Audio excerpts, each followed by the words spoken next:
Hello, Saiko. Are you ready to race with Mario and friends? Let's review Mario Kart World. The entire story of Mario Kart World can be summed up in its intro. Mario Kart World!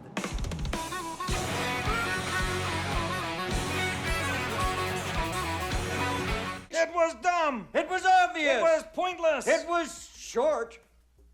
I loved it! It's a Mario Kart game. There's no story, only racing. So let's get to it.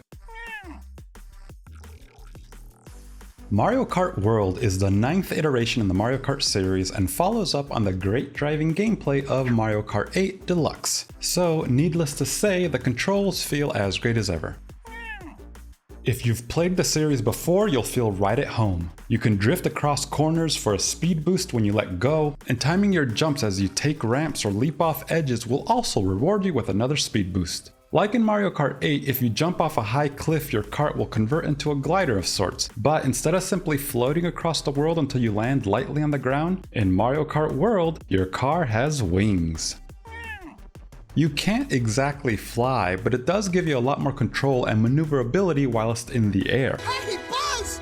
You're flying! This isn't flying, this is falling with style. Another fun addition to the driving experience is the ability to take the race to the water. When you drive over water, your vehicle turns into a wave runner of sorts and you can zoom across the glassy surface with style. The feeling of battling waves reminds me of another classic Nintendo series, Wave Race, and that's a good thing. The final bit of updated driving is the ability to perform a charge jump. Using this technique allows you to jump higher than you normally would by simply hitting the drift button. The extra height lets you jump onto rails to grind, but also jump onto walls to drive right across them. It's a nifty maneuver that can help you get to tricky areas or take shortcuts across the track. There are a handful of play modes to enjoy. Most will be familiar to any Mario Kart veteran, so I'm only going to focus on the ones I think that stood out the most. The main racing mode called Grand Prix, a new and fun mode called Knockout Tour, and finally, the mode that encompasses the world part of Mario Kart World, Free Roam. Grand Prix is the bread and butter of every Mario Kart game since its inception, and for better or worse, it's no different for Mario Kart World. I'll explain what I mean by that later. I will admit, I've put a lot of hours into Mario Kart 8 Deluxe and its Booster Course Pass. I enjoyed it a ton, but after all my hours of playing, I feel I was a little burned out on Mario Kart. I honestly didn't know what Nintendo could do to the levels to bring back the excitement of their kart racing formula. I assumed they played every trick in the book and wouldn't be able to do anything but offer more of the same. But boy was I wrong. The tracks feel new and fresh, their designs push the boundaries of creativity, the larger roads to fit all 24 racers gives you lots of leeway to drift and maneuver across the field in exciting ways. During my time playing I only found a few shortcuts, but I'm sure with all the twists and turns, there are plenty more to discover. The best part is that each cup consists of 4 tracks that all seamlessly connect to each other. In fact, after the first leg of a race, each section after begins with a rolling start that transitions you from the previous track into the new one. It's visually awesome to see and great fun to play. The only negative is that I want more levels.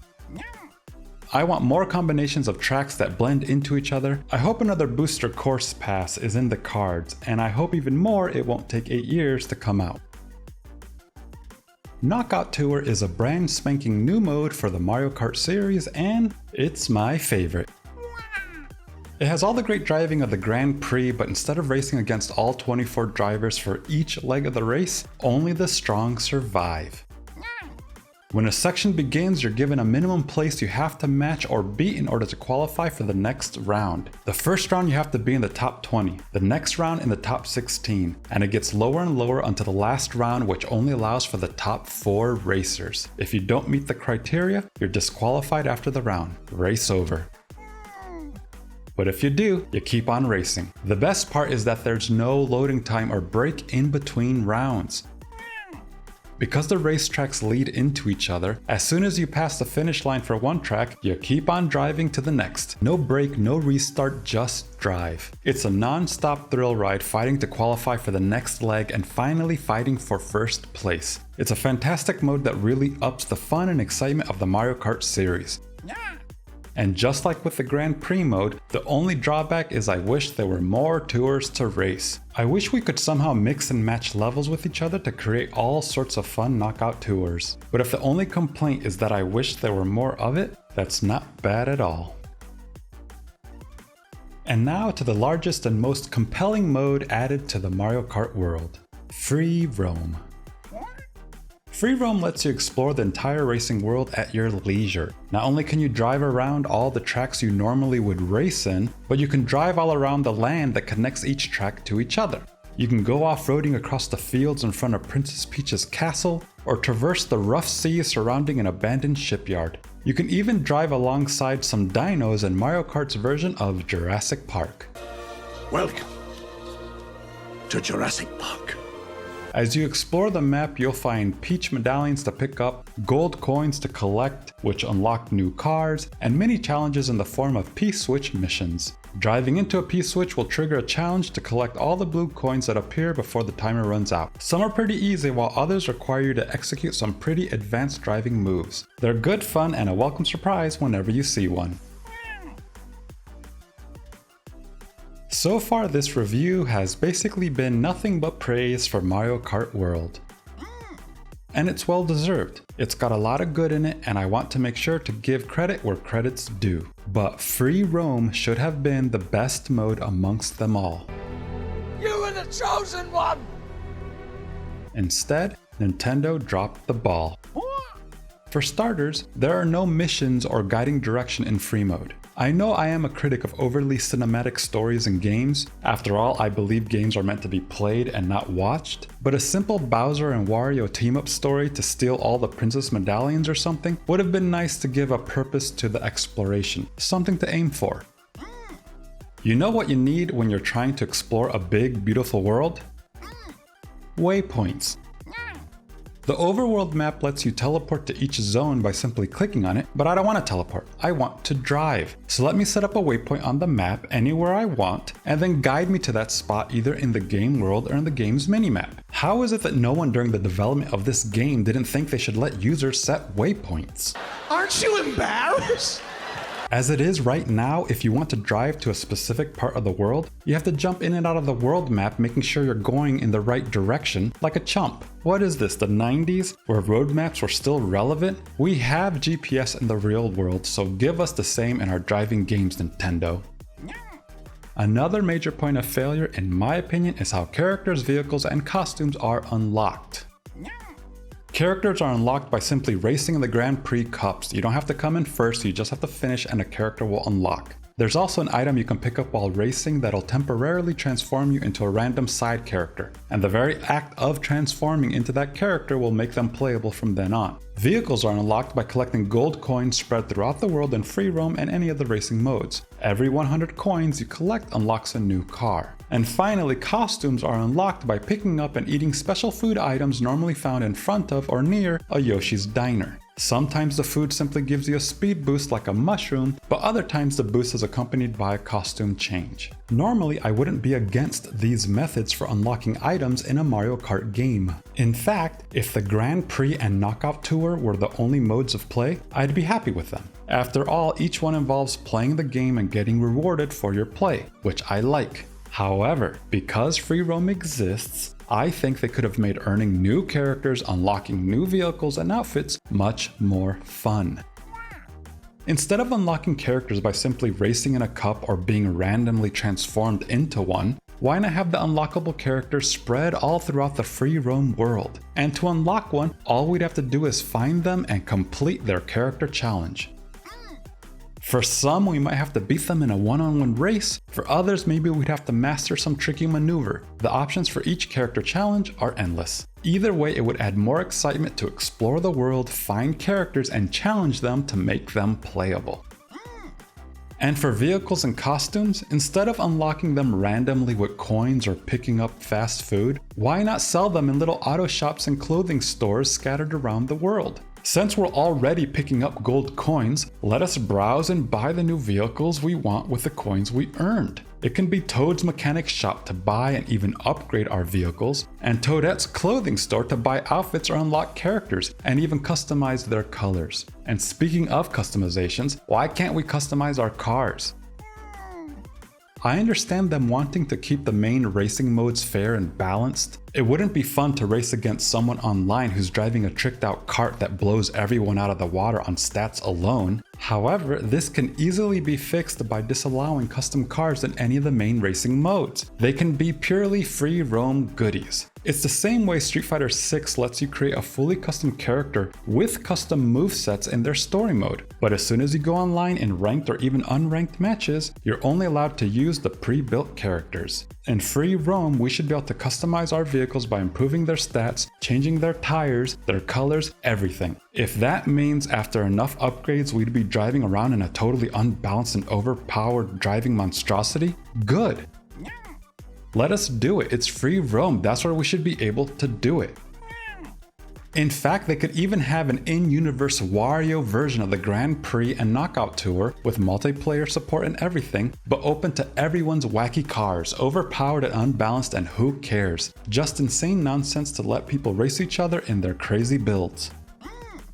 Also, what if Yoshi's Fast Food did more than just give your car a boost in speed? What if you could combine the food with the item you're carrying for a potentially new variant? So picking up food becomes more like a recipe that could turn your regular mushroom into a super mushroom, or your single boomerang into a triple boomerang. But if you combine the wrong foods with the wrong item, it could turn your blue shell into a dud.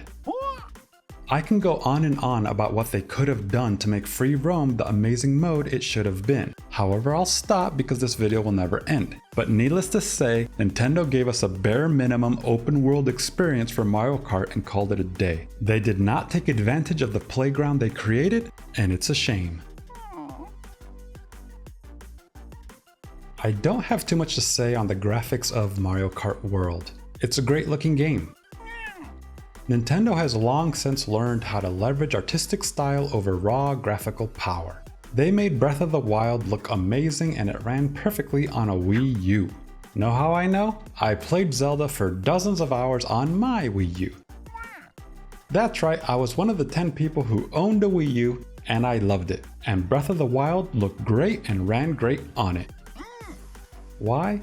Because Nintendo knows how to bring worlds to life with creative styles and colors and animations, and because of that skill, they don't need the best of the best hardware to make their games look amazing. In raw horsepower, the Switch 2 is much closer to a PS4 than a PS5, yet Mario Kart World definitely looks next gen.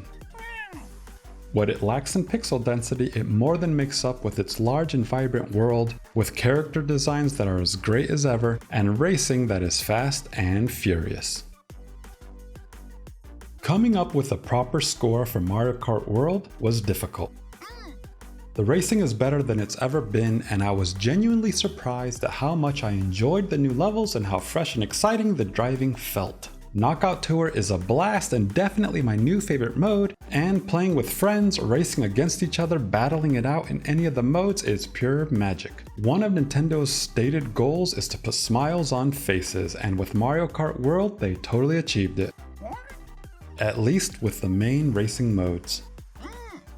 But what I was most excited for in Mario Kart World was the world part of the game. I pictured a cross between Mario Kart and Forza Horizon. I imagined a world where I could drive around the Mushroom Kingdom, compete in pickup races, unlock characters via challenges, and customize my kart to my heart's content. I feel that is the world Mario Kart deserved, but it's not the world Nintendo built, not even close.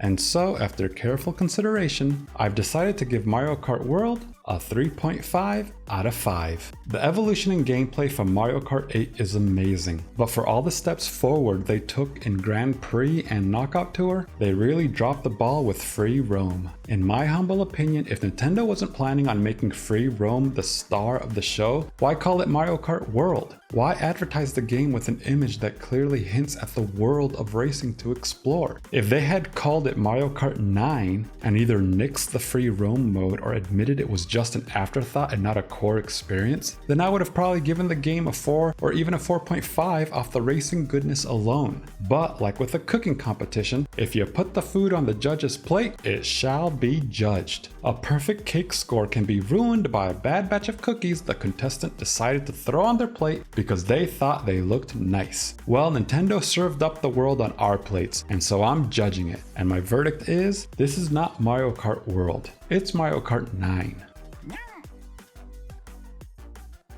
If your Mario Kart desires consist of racing across new levels alone or with friends, then I can 100% recommend Mario Kart World. But if, like me, you were specifically enticed by the world part of Mario Kart World, then I don't know. It's still fun to drive around and explore, and if you like taking on random coin challenges or get that good feeling when you land a tricky move, then you'll probably have fun. But I'll warn you, if you start getting that feeling that they could have done more, you'd be right, and that feeling doesn't easily go away. The more I played Free Roam, the more I wish they had done it justice. Maybe it shouldn't have been released right away. Perhaps they should have called it Mario Kart 9 and taken another year to work on Free Roam until it was an experience to get lost in. Then they could have released it as a paid DLC and re-released the game as Mario Kart 9 plus World. God, the things they could have done.